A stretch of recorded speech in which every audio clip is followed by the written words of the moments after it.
My name is Jessica Hess. I'm a clinical psychologist in private practice in Santa Clarita. I grew up in the Pasadena, Arcadia area. I went to Arcadia High School and was a decent student, but definitely not an overachiever in any way, shape, or form. Took a psychology class my junior year and loved it, but at that point had not done the best in terms of classes and grades. And my guidance counselor, it's a pretty competitive high school, so my guidance counselor asked me if I was going to go to Mickey Mouse University for college. And so that was very difficult because I had at that point like a 3.8 and just sort of knew I wasn't going to get in anywhere amazing, but wanted to go to college. So I went to UC Riverside for my undergrad, and I majored in psychology initially and added a double major in sociology, and loved studying there. By my sophomore year of undergrad, I knew I wanted to go directly into a PhD program in psychology. And then I did a lot of research to determine whether or not I wanted to go into research or clinical psychology. Those are the two big differentiation in our field. I decided I wanted to go into clinical psychology and then research and looked for a graduate program where I could get really good clinical skills. So I found California School of Professional Psychology. I needed to stay close to home because I didn't want to take out too much in loans. And I went back and lived with my mother at the time while I did a 5-year PhD program. In the process of getting my PhD, I got what's called a terminal master's degree. So I have a master's degree in psychology from California School of Professional Psychology, and then I got my PhD from the same school. And then post-graduation with my PhD, you accrue internship hours similar to a medical residency, 3,000 hours or so, and then you can sit for licensure to get a license as a clinical psychologist. You said that you were born and raised in Arcadia in Pasadena. So how do you think your early environment influenced your career choice? Okay, so I wasn't born in Pasadena. If I said that, I didn't mean that. I was raised primarily in Pasadena and Arcadia. I was born on the East Coast in Massachusetts, and my parents divorced when I was 3. And at that time, my mother chose to move to California with my brother and I. And that created a really big division between, obviously, my 2 biological parents were then on different coasts, and my entire extended family was on the East Coast. And my mom was out here with my brother and I, and then fairly quickly remarried in California. So I was primarily raised in California. However, my parents had a very unique custody arrangement where my brother and I spent about 3 months on the East Coast with my dad. So once we were of school age, we spent summers, winters, every break from school, we flew back to Massachusetts to spend out there. So, it was a non-traditional upbringing in many ways. There was some instability at home, even in California. I had a stepfather who didn't love children. We moved several times. I think I had maybe five schools I attended by the time I was in 6th grade. So there was a lot of disruption, there, and not a lot of stability. And then it wasn't typical for a kid in the sense that every break from school we spent on another coast. We, meaning my brother and I, would fly to a different coast. So friends and activities and things you would do outside of school never really happened for us because of that. And with family and et cetera, but not normal. So I would say by the time I was in high school, I was really in search of, and why I was attracted to psychology was this draw to what makes human beings do the things they do, why and how are different families functioning differently. When I looked around me growing up, there was, families that were not divorced, or kids that stayed and had friends and didn't move every couple years and things like that. So I do think it very, very much impacted what I was interested in at the time and what I remained interested in. Initially, I think I was drawn to the study of psychology from taking like psychology in high school, and that's what's fascinating to me. The original research studies were what I was really interested in. So when I got to college, that interest just continued and flourished. I did a lot of research in health psychology when I was an undergraduate, and that was of interest to me, why people make the health choices that they do, things like that. So I would say that just sort of continued to blossom, that interest in human behavior and the choices we make and why. The next big choice was between research, staying in terms of becoming a researcher versus becoming a clinician. And at that point, I had done internships at various clinics, but one of the internships that was really formative was with a homeless population. Really enjoyed it, really enjoyed the work there, and decided I really wanted to work with people with mental illness and people in general to help them make better choices in their lives. So let's see. Then there's graduate school. You go through various training programs there, internships, and that help you to kind of hone in on what you want to do and why. I never imagined myself in the position I am in now, which is somewhat interesting. I went to graduate school at a time that everybody said, you can't go into private practice. There's no money in private practice because of managed care and insurance companies. And I was fine with that because I didn't want to go into private practice, which is what I'm doing now. So I went in and said, I have no interest in private practice. I don't want to do private practice. That's boring. That's for people that have money and want more money and da da da da da. And I wanted to help an underserved population. So I was pretty insistent upon that.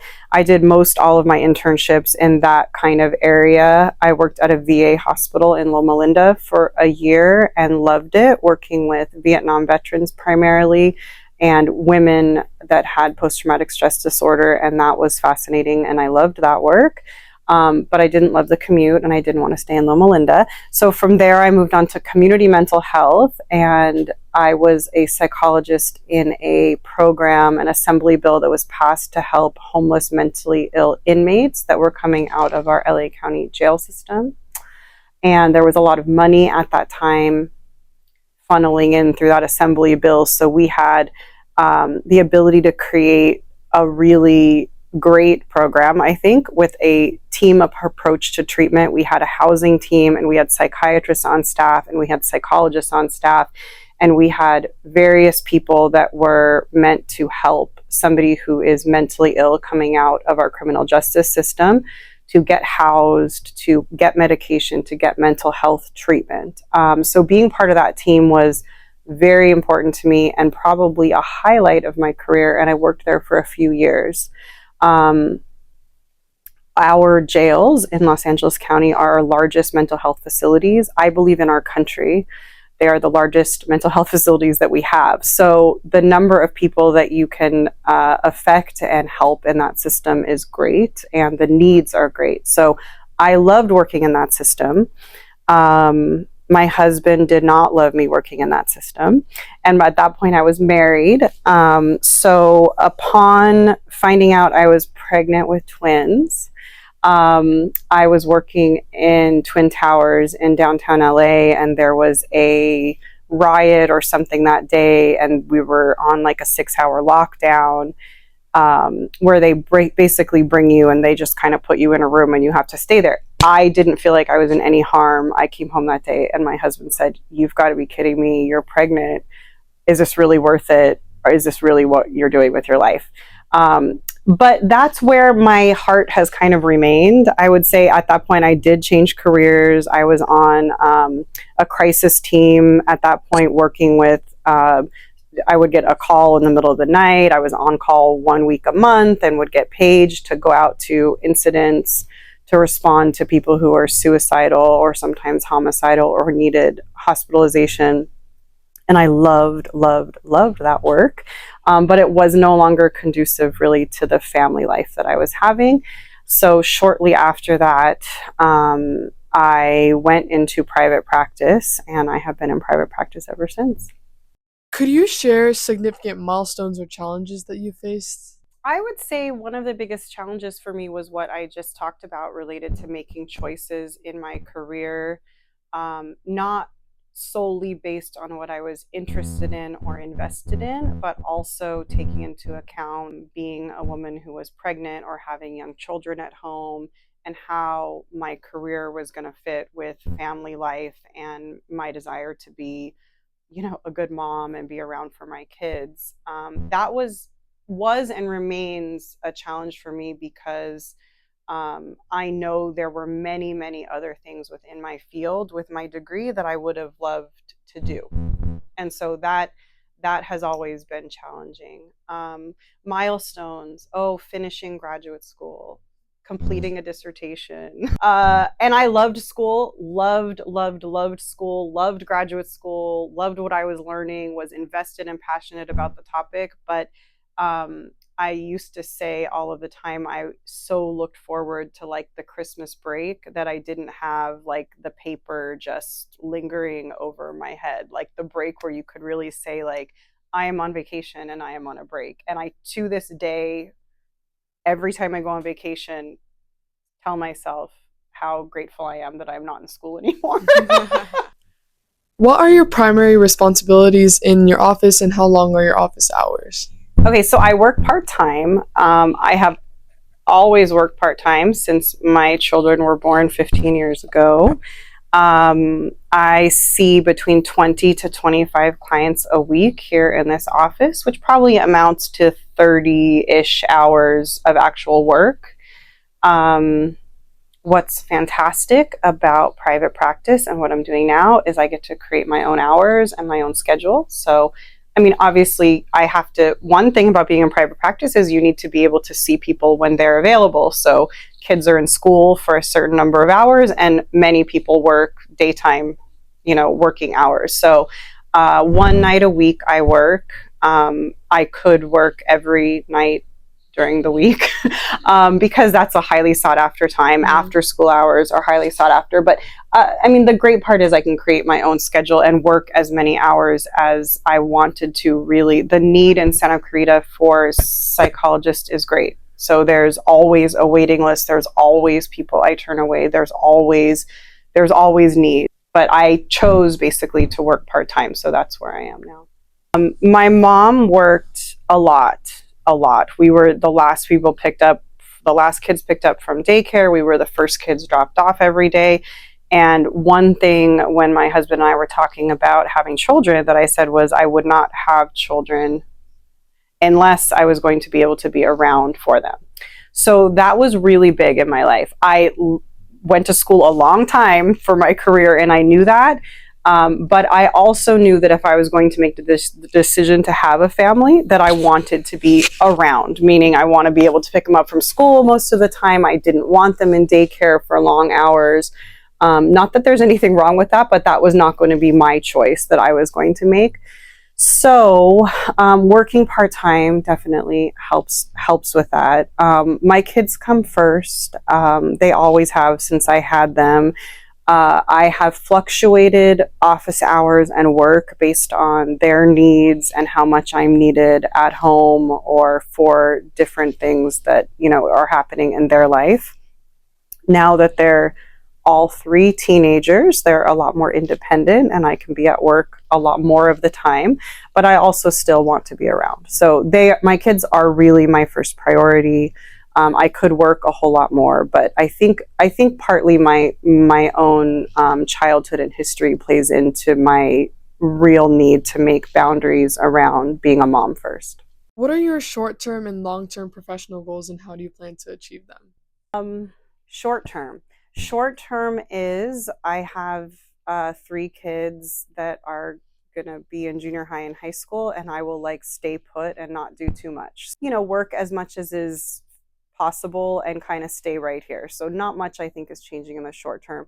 In the long term, I would like change. So I have looked at doctoral respecialization programs, potentially in something like neuropsych or something along those lines, just to be able to change a little bit kind of the focus or the specialty. I've also looked at programs that are focused more on treating trauma. Like I could become a specialist in a certain area. So those type of programs would take the degree I already have, the PhD in clinical psychology, and then add something to it to re-specialize in something. All of that would require schooling and clinical hours with a supervisor. So for me, that is a more long-term goal in the sense that I don't think I would do that until at least my first two kids are in college. So a few years, I'm a few years away from that. However, I also toy with the idea of completely switching things up at some point here in the next few years, and doing something like a volunteer organization, Doctors Without Borders, traveling more, doing something completely different also. So we'll see. We'll see what the future holds. Beyond your professional aspirations, what personal goals do you have for the future and how do you envision achieving? Well, I love to travel, so I'd love to travel more. I've never been to Asia, so I must go to Asia. Make money so that I can travel and do the things I enjoy in my life and more of those things. There is nothing more than that. Have my kids be happy, pay for my kids' college, have them be educated and move on in their lives in some way. What message or advice would you like to share with the next generation of individuals aspiring to pursue careers in medicine, biology, or healthcare?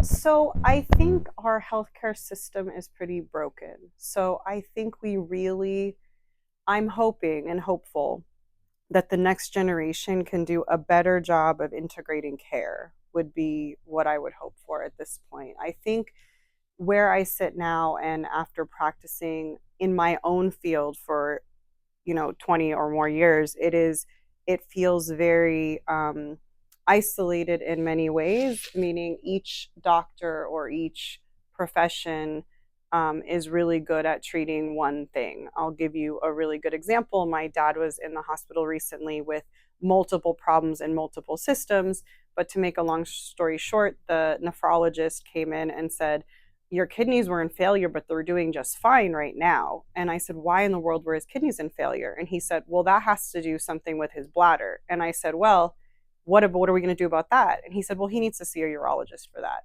So there's an example in medicine where I think there's such a specialization, which of course is very important, but without an integration of care, it's very difficult. For me as a therapist, I run into it all the time. Why?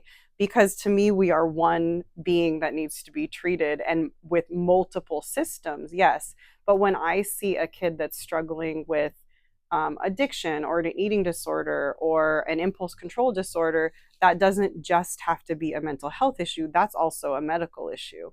And right now, there's very, very little integration in care unless you are in an inpatient setting. There are programs like that, such as the first one I worked on in community mental health, where I could walk to the psychiatrist down the hall and I could talk to a medical doctor and we could all coordinate a patient's care. Right now, there's very little coordination of care, and I think that's very scary for everybody.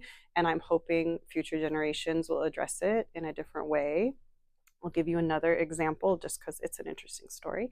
I'm missing the cushion on my couch, and the reason why is because this older woman who struggles with depression and alcoholism came in one day and she was in alcohol withdrawal, and she didn't tell me that, but she had a massive seizure while she was in my office. And the cushion is now gone, and I called 911 and she was rushed to a hospital. And as as I spoke with her husband later, I said, please have the doctors from the ER call me, because she was going to not be honest about why this was happening, which was really important to her care at that point. I knew she was in alcohol withdrawal because she had been drinking heavily and then stopped drinking, and then this is what happens. But nobody ever called, right? And so she shows up at the emergency room. They did brain scans and all of these, great things to try to figure out why in the world this woman had the seizure. But with integration of care, there would be ability to talk, medical professionals to be able to coordinate what's really happening with a person and then how to help them best. So I think it's a huge, huge, huge problem that we have in Western medicine for multiple reasons. So I would be hopeful that that is addressed in the future. What is your stance on the issue of addiction related to vaping and e-cigarettes, particularly among adolescents? My stance. Okay. So I think obviously we know vaping is a really big problem, and we know that the numbers are increasing amongst adolescents, but adults as well, right? So uh, I think that psychologically speaking, vaping is part of a increase in behavioral addictions, like a behavioral addiction disorder is kind of the way I see it.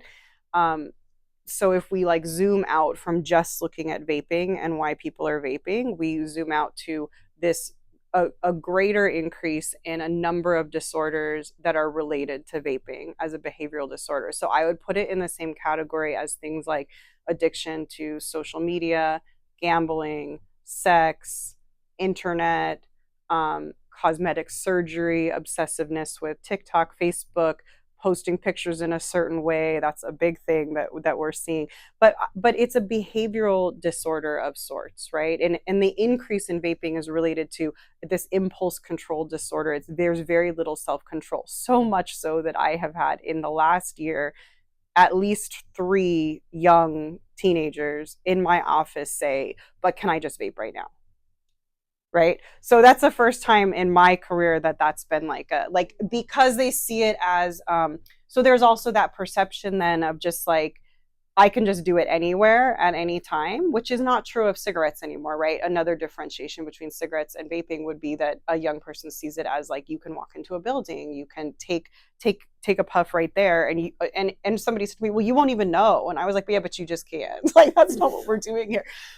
But similar to like think about when I say like a behavioral addiction, like the like looking at the phone, like how many times a day, how many times do you swipe and look and click and all of these things. So I think it's a part, and there's an increase in all of that, along with an increase in anxiety and depression, specifically among adolescents. So we don't know, there's not like a causality to all of that. We don't know enough. There's not enough research yet to say this causes this, but we know there are correlations, specifically with anxiety. I think where we're really going to see the research go is towards an increase in anxiety. So yeah, I mean, it's a problem.